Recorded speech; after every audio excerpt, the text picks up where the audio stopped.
Hey guys, let's talk about drawing a basic logo design using shapes and selection tools and a little bit of the pen tool on Adobe Illustrator. All right, so let's take a look and see how to do it. So here's probably one of the most valuable logos in the world, but it's really simple to draw. Kind of crazy, but there it is. I'll show you how to do it with just a couple shapes and without a lot of trouble. So let's start by kind of analyzing what this logo is. Of course, it's an apple shape, but it's made out of ovals and circles and a couple other modified shapes without a lot of trouble, believe it or not. So as I'm looking at it, I think I can start with a basic shape and modify it. What I'm going to do is start with a big circle and then modify that circle so that it looks like the Apple logo.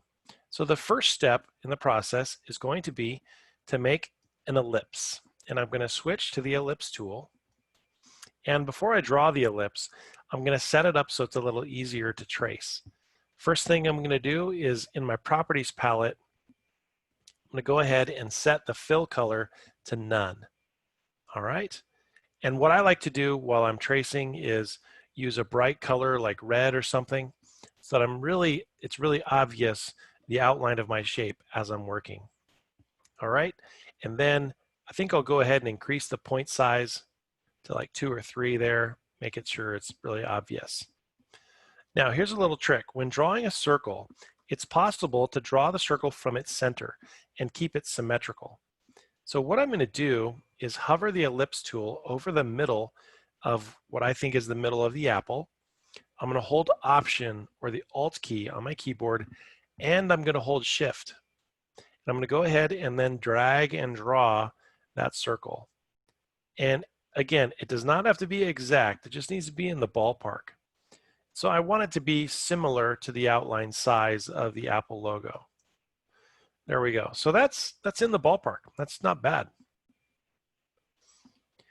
I'm going to go ahead and change the color of my outline so it's a little more obvious to see the vector shape, because it turns out my guides are also red.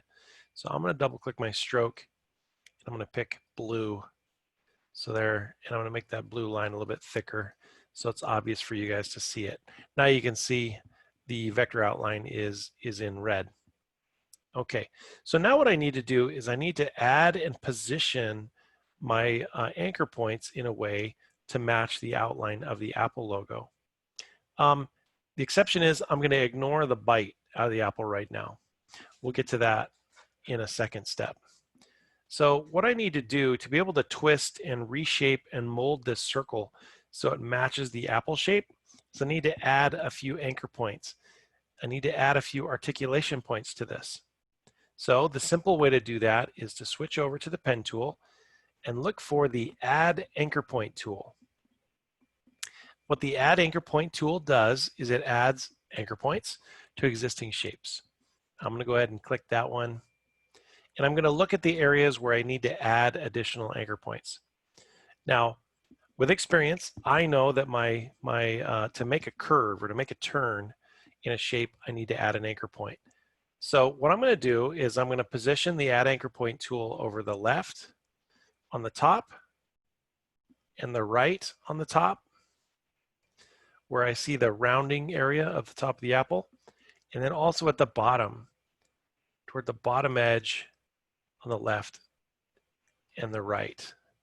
So what that is going to do for me is it's going to allow me to twist the shape in those areas. Now it becomes a matter of messing around with the position of those anchor points, and I'm going to use the direct selection arrow to do that. The hotkey for that is A if I want to switch to the direct selection arrow. And what I'm going to do is target one anchor point at a time, and then I'm going to drag that anchor point downward. So look at how I can move that anchor point and get it to kind of rest in the little dip on the top of the apple. The one on the left, I can kind of pull outward a little bit to stretch it out. Same on this side, stretch it out a little bit. If by chance the curve needs to be modified a little bit, that's what these handlebars do. you'll notice there's a subtle difference between an anchor point and a handlebar. The handlebars have little circles on the end. They're little dots, and you can tug those and pull them in a new direction, or you can push them back and shorten them. Notice how those little handlebars are what change the aperture or the size of those curves. All right, now I'm going to go to the bottom anchor point, the very bottom, and bring it up. Now, if by chance you're not getting those lines, you're not able to move them, then perhaps you're not actually selecting the anchor point. You know that you've selected the anchor point when it turns red or solid. The other ones that are unselected are open. Are open. The one that's selected goes dark. So here I just need to do a little more adjustment. I need to bring this one in a little bit, maybe tug this downward to lengthen it, bend it upward.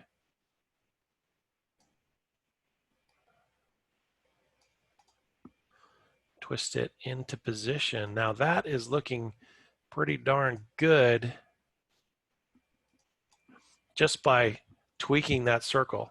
And I think that's a great way to start a drawing project, is if in Illustrator you can start with a basic shape first.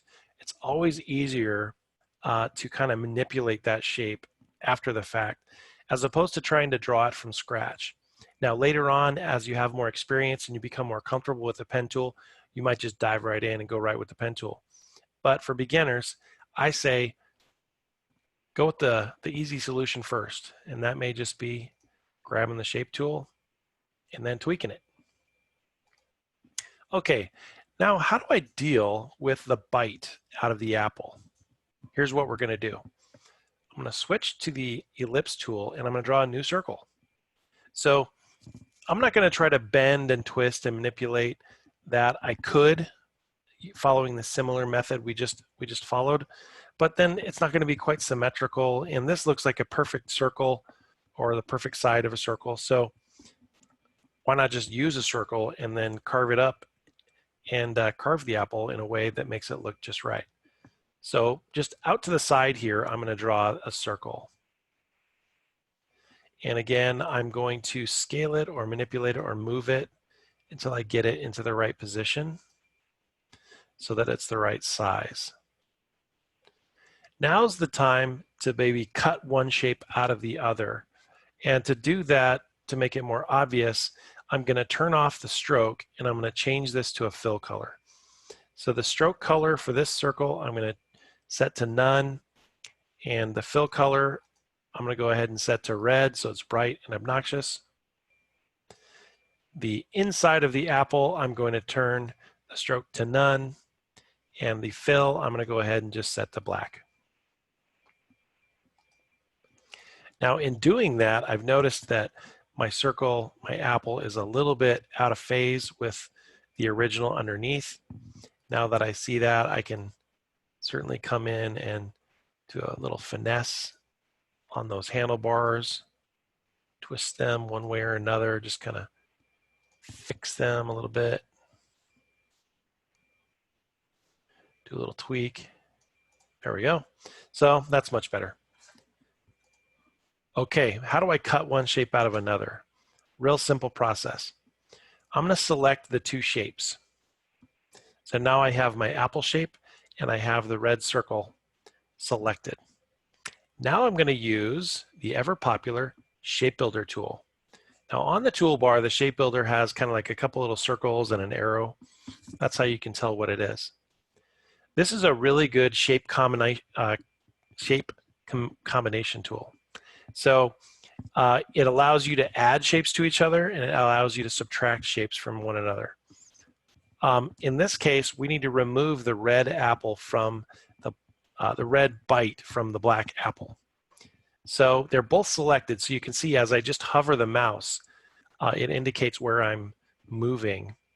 And if I want to remove this, the first step is hold Option. You can see the minus symbol appears next to the arrow. What I do is I drag that through those two pieces, let go of the mouse, and it cuts them off. So real easy, very handy, nice little tool for making cutting and deleting options. Now, if I didn't use the Alt or the Option key on my keyboard, and I just dragged through those two shapes, it would add them. And so now my Apple logo has a tumor. So just remember, cut away, use Option and Alt. That cuts it off. Okay, we're getting pretty close now. Now I just need to do the leaf up at the top of the apple. So similar to the way we worked before, I think I am just going to draw a ellipse.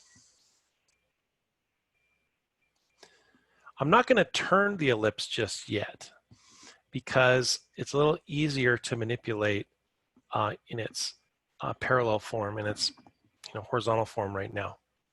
One thing you'll notice is that my circle, my ellipse, is kind of elongated and it's rounded on the ends. It's not nice and pointy like the apple points are. Well, this is another little thing that is attached to the pen tool. We can use the anchor tool. So as you've seen on a regular ellipse, whenever you have a curve, what you've got is an anchor point and then a handlebar extended from the curve, and that rounds the edge. Well, if you ever need that curve instead to turn into a point, you basically need to get rid of the handlebar. Now, the simplest way to do it symmetrically on a shape like this is to use what we call the anchor point tool in the toolbar. So if you're looking for it, it's also connected to the pen tool and it has a little angle symbol. All I have to do is drag that over here and click one point at a time. I'm not going to drag or anything. I'm just going to tap it. And what it did was it just removed the handlebars. I'm going to do that to both sides. Just click one on the left, click one on the right. Now I get that sharper point that I was looking for. Now it kind of looks like a little eye shape. Now I can return to my normal selection tool. And there you see I have that pointy shape. Now mine might need to be tapered just a little bit. And we kind of eyeballed this. So I'll just kind of rotate that puppy into place. Dang, I did a pretty good job just eyeballing it. If you need to stretch it or scale it, you can do that and kind of taper it a little bit to line it up.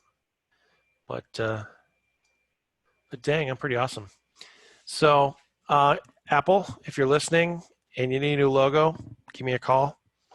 I won't charge you that much. How does $50,000 sound? Anyways, I'm kidding. So there you have it. Just took a couple simple shapes, modified them, changed them, and here we have an Apple logo.